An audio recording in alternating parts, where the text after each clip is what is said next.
नमस्कार साथियों, मेरे YouTube चैनल भक्ति योग कथा में आपका स्वागत है। आज हम बात करने वाले हैं सब कर्मों का फल एक ही होता है। एक स्त्री थी जिसे 20 साल तक संतान नहीं हुई। कर्म संजोग से 20 वर्ष के बाद वो गर्भवती हुई और उसे पुत्र संतान की प्राप्ति हुई, किंतु दुर्भाग्यवश 20 दिन में वो संतान मृत्यु को प्राप्त हो गई। वो स्त्री हद से ज्यादा रोई और उस मृत बच्चे का शव लेकर एक सिद्ध महात्मा के पास गई। महात्मा से रोकर कहने लगी, मुझे मेरा बच्चा बस एक बार जीवित करके दीजिए, मात्र एक बार में उसके मुख से मां शब्द सुनना चाहती हूं। स्त्री के बहुत जिद करने पर महात्मा ने 2 मिनट के लिए उस बच्चे की आत्मा को बुलाया। तब उस स्त्री ने उस आत्मा से कहा, तुम मुझे क्यों छोड़कर चले गए? मैं तुमसे सिर्फ एक बार मां शब्द सुनना चाहती हूं। तभी उस आत्मा ने कहा, कौन मां? कैसी मां?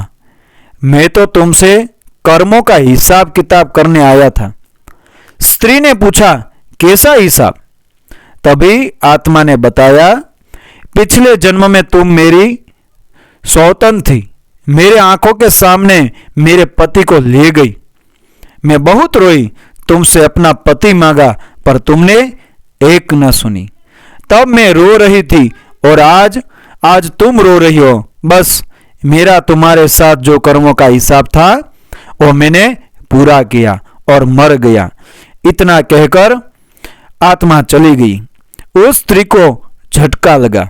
उसे महात्मा ने समझाया, देखो मैंने कहा था ना कि ये सब रिश्तेदार, माँ पिता भाई बहन सब कर्मों के कारण जुड़े हुए हैं।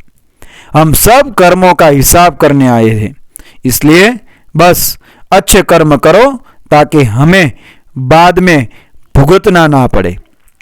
वो स्त्री समझ गई और अपने घर लौट गई। शिक्षा इस कहानी से मिलती है कि हमेशा अच्छे कर्म करने चाहिए। साथियों, ऐसी कहानी भक्ति में कहानी आपको अच्छी लगी, मेरी यूट्यूब चैनल को फॉलो करें, शेयर करें, सब्सक्राइब करें। मिलते हैं ऐसे अगली वीडियो में अगली भक्ति में कहानी के साथ।